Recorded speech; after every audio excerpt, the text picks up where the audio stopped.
Facebook পোস্টের ইস্যুতে বিধায়ক সুদীপ রায় বর্মণের সরকারি আবাসের সামনে বিক্ষোভ, কালো পতাকা প্রদর্শন। কি বলবো, অ্যাসেম্বলি আর মাত্র 3 মিনিট আছে, আমার আইটেম, আমার 3 নম্বর কোয়েশ্চেন, এবং গিয়ে সঠিক সময় পৌঁছতে পারবো না, এটা সবচেয়ে বড় প্রশ্ন।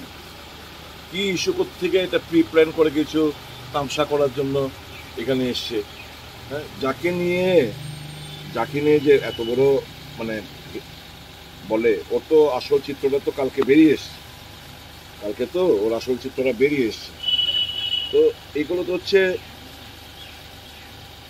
এই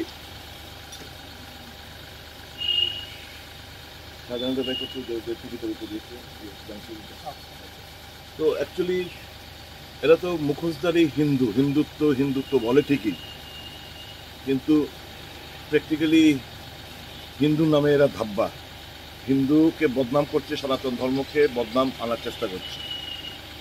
হিন্দু ধর্ম কখনোই এরকম বলে না আরেকটা ধর্মকে ঘৃণা করো। I am proud to be Hindu, but আমি এই ভারতবর্ষের মধ্যে অন্যান্য যারা ধর্মে বিশ্বাস করেন তাদের প্রতি আমাদের অগাধ সম্মান রয়েছে, তাদের অধিকার রয়েছে পুজো অর্চনা করার, এটাই তো আমাদের সংবিধানের মহত্ব। কিন্তু এরা এতে মানতে রাজি না। তো যে ভদ্রলোককে কেন্দ্র করে এত কাণ্ড কারখানা,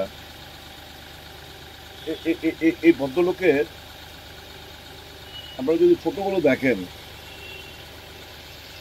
এই ফটোগুলো দেখুন না, ওর ফটো, সুধাংশু দাসের ফটো, এই ফটোগুলো সব সুধাংশু দাসের ফটো।